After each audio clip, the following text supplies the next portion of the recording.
जिस प्रेमिका के साथ प्रेमी रहा करता था एक घर के अंदर, उस प्रेमिका की लाश के साथ वह तकरीबन 1 साल तक रहता है।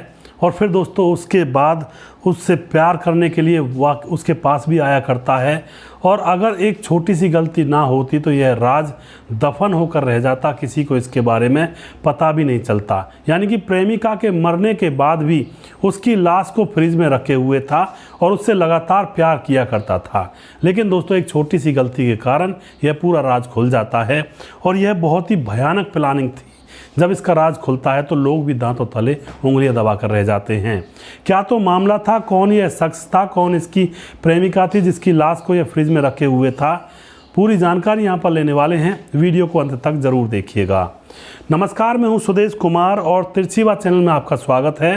दोस्तों मध्य प्रदेश के देवास के बिंदाधाम कॉलोनी में एक किराएदार रहने के लिए आता है जनवरी 2025 में। उस किराएदार का नाम होता है बलवीर। वह जिस मकान में आया था उस मकान का मालिक होता है धीरेन्द्र श्रीवास्तव, जो कि अपने पूरे घर को किराए पर दे करके खुद वह मुंबई में रहा करता है। तो उसके घर में बहुत सारे कमरे हैं, उनको वह किराए पर दे देता है और ख़ुद वह मुंबई में रहता है। तो अब बलवीर नाम का शख्स जो होता है उससे कांटेक्ट करता है।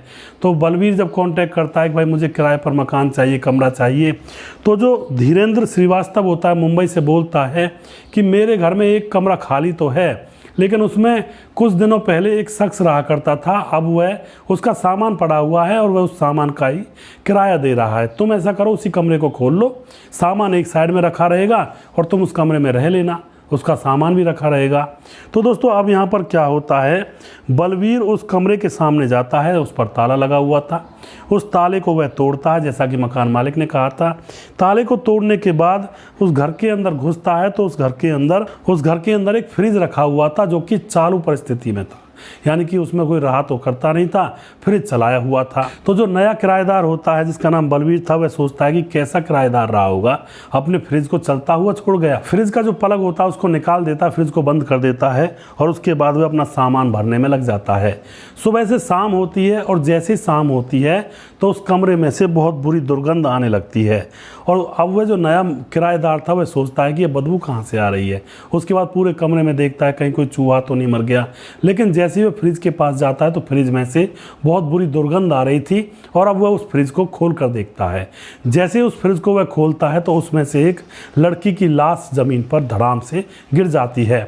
वह लाश काली पड़ चुकी थी, यानी कि वह उसका जो उसकी मौत थी बहुत दिन पहले हुई थी। तो वह लाश काली कुबड़ी बहुत बुरी लग रही थी, मानो जैसे कोई भूतनी हो। उसको देख करके वह बलवीर भी डर जाता है, एक बार तो यह क्या। उसके बाद मकान मालिक को बताता है फ़ोन करके कि यहाँ पर फ्रिज के अंदर से बदबू आ रही थी और मैंने जब फ्रिज खोला तो उसके अंदर एक लाश थी लड़की की और जो कि बहुत दिनों पुरानी थी, काली पड़ी हुई है। यह बात सुनने के बाद मकान मालिक तुरंत अपने घर पर आता है। पुलिस को बुलाया जाता है। पुलिस आती है, लाश को अपने कब्जे में लेती है, उसको पोस्टमार्टम के लिए भेज दिया जाता है। और अब पुलिस यहाँ पर पता लगाने लगती है कि यहाँ पर यह कांड किसने किया। तो दोस्तों अब जो मकान मालिक होता है वह बताता है कि यहाँ पर अब से पहले एक किराएदार आया था जिसका नाम था संजय और उसके साथ एक लड़की थी जिसका नाम था यहाँ पर प्रतिभा।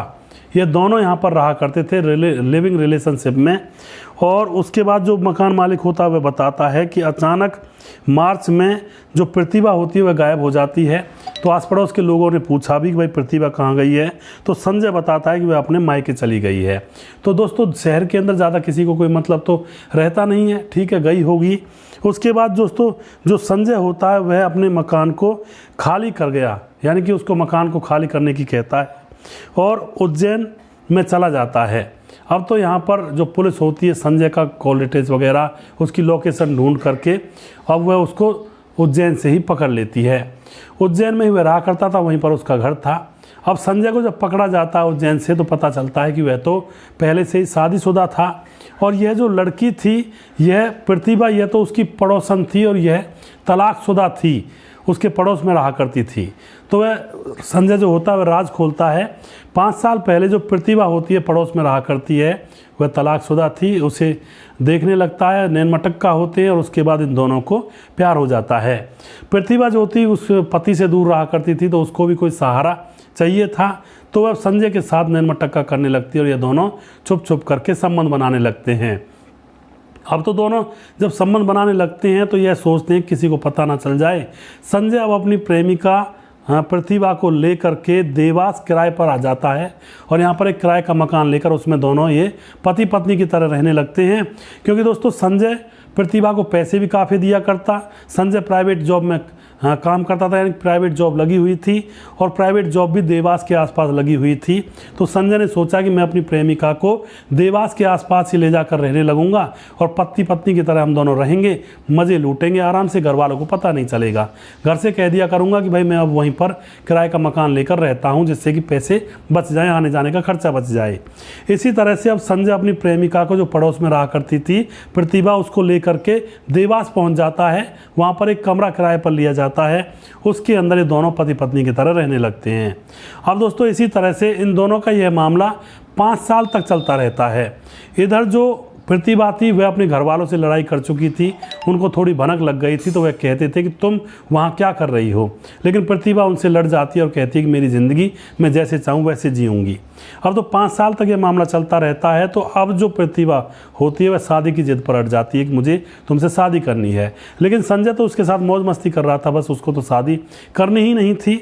और प्रतिभा उसके सामने अड़ जाती है और कहने लगती है अगर तुम मुझसे शादी नहीं करोगे तो मैं यह सारी बात लोगों को बता दूंगी और फिर तुम्हारी बेइज्जती होगी, तुम्हारी पत्नी को भी पता चलेगा। अब संजय को बड़ा डर लगता है कि अगर मेरी पत्नी को पता चल गया तो मेरे 2 बच्चे हैं, पत्नी छोड़कर चली जाएगी, मेरा बसा बसाया घर उजड़ जाएगा और पूरे गांव में मेरी बेइज्जती हो जाएगी। तो संजय अपने एक दोस्त विनोद से बातचीत करता है कि भाई मेरे साथ तो ऐसी समस्या फंस चुकी है, क्या करूं। तो इसका दोस्त इसको एक आइडिया देता है कि देखो तुम्हारी प्रेमिका से उसके घर वालों को कोई लेना देना नहीं, तुम्हारे घर वालों को कुछ पता ही नहीं है, ऐसा करो उसकी हत्या कर दो और उसकी लाश को फ्रिज में रख देना और उसके बाद उसकी लाश को कहीं मौका देख करके फेंक देना। अब तो दोस्त भी उसके साथ मिल जाता है और उसके बाद दोस्तों जो संजय है और उसका दोस्त मिल करके इस प्रतिभा के गले को दबा करके इसकी हत्या कर देते हैं और इसकी लाश को फ्रिज में रख देते हैं। अब मौका देख रहा होता है जो संजय होता है कि लाश को फेंक कर आऊँ, लेकिन उसको मौका मिलता ही नहीं है। वह उससे देख लिया करता खोल करके, फ्रिज में ही लाश रखी हुई थी प्रेमिका की और वहीं पर उसके खाने पीने का सामान रखा हुआ रहता, वहीं से फ्रिज खोल करके सामान ले लिया करता और लाश को देख लिया करता, उससे प्यार भी कर लिया करता शुरुआत में जब तक वह लाश बिगड़ी नहीं थी। इसी तरह से 4 महीने तक उसी कमरे में यह रहता है। लेकिन 4 महीने के बाद वह लाश काली पड़ने लगती है और उसके बाद फ्रिज को खोल कर देखता है तो अब प्रतिभा को देखकर उसको डर लगता है और उसको रात को भी सपने आने लगते हैं। रात को प्रतिभा उसके सपनों में आती और उससे कहती कि तुमने मुझे क्यों मारा, तुमने मेरे साथ यह अच्छा नहीं किया। इसको डर लगने लगता है तो संजय अपने घर चला जाता है और मकान मालिक से कहता है कि मेरा सामान रखा हुआ है, आप इसको यहीं पर रखे रहने दो, मैं किराया देता रहूँगा। और उस फ्रिज को चला करके छोड़ जाता है और बीच बीच में आता रहता है, किराए के पैसे भी देता रहता है। लेकिन मकान मालिक के पास एक और किराएदार आता है तो वह कहता है कि भाई वो तो अब रहता है नहीं, तो उसी के कमरे में रह ले, कुछ सामान है वो अपना सामान ले जाएगा। और दोस्तों यहाँ पर जब वह फ्रिज को बंद करता है तो लाश की बदबू आती है और एकदम से वह फ्रिज खोलता है तो उसमें से लड़की की लाश निकलती है। दोस्तों अब यहाँ पर पूरा मामला पुलिस के सामने और लोगों के सामने आ चुका था। इस संजय को और इसके दोस्त विनोद को गिरफ्तार किया जाता है, इनके ऊपर विभिन्न धाराएं लगाई जाती हैं और इनको जेल में डाला जाता है। इस तरह के किस्से हो जाते हैं दोस्तों कई बार ज़िंदगियों के अंदर, तो हमें अपने जीवन में बहुत ही संभल कर चलना चाहिए, वरना कुछ भी हमारे जीवन में हो सकता है। अब ये हवस का ही तो खेल था जो यहाँ पर संजय ने खेला था, अपनी प्रेमिका के साथ मौज मस्ती कर रहा था, लेकिन फिर भी इसका जीवन नहीं बच पाया और अपनी प्रेमिका से हाथ गंवा बैठा और अपनी भी ज़िंदगी इसकी बर्बाद हो गई। मज़े के चक्कर में अब इसको पूरे जीवन भर सज़ा भुगतनी ही पड़ेगी। तो दोस्तों अब यहाँ पर मैं कुछ कमेंट्स लेता हूँ जो कि हमारे दोस्त कमेंट करते हैं कमेंट बॉक्स में, उनके नाम यहाँ पर लेना चाहता हूँ और आप लोग सभी मेरे साथ बने रहते हैं, इसके लिए मैं बहुत बहुत धन्यवाद देता हूं आप सभी को। हमारे साथ है सूरज डीओ जो कि हमारे भाई लगातार हमारे वीडियोस पर कमेंट करते हैं। नमस्ते भाई, क्या हाल है आपके, very good story, I like your story और I am Suraj from Fiji. Suraj भाई बहुत बहुत धन्यवाद, आपका लगातार बने रहते हो। मनोज जोशी हमारे भाई कमेंट करते हैं, सुजीत कुमार कमेंट करते हैं, सलाउद्दीन हमारे भाई कमेंट करते हैं और उसके बाद अमित पटेल हमारे भाई साथ रहते हैं, कमेंट करते हैं। मुकेश कुमार यूपी तरासी से हैं, संदीप वर्मा हैं और प्रवीण राज हैं, इंद्राज जांगू हैं, धीरज बरनवाल हैं और बडरा राम गुज्जर हैं। और दोस्तों हमारे वीडियोस को ये भाई लगातार देखते हैं। भाइयों का बहुत बहुत धन्यवाद करता हूँ। कुछ भाई हमारे यूट्यूब पर भी कमेंट करते हैं। राम मोहम्मद यासीन लाहौर पाकिस्तान से हैं और राजकिशोर चौरसिया महाबलेश्वर महाराज से हमारे वीडियोस को देखते हैं। डॉक्टर नरेंद्र तंवर जो कि नोएडा से हमारे वीडियोस को देखते हैं। संजीव कुमार नेपाल से हैं। जयेश पांडे नेपाल से हैं।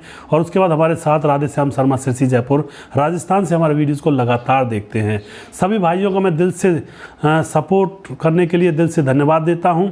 इसी तरह से आप लोग हमारे वीडियोज़ को देखते रहें और हमें दिल से सपोर्ट करते रहें।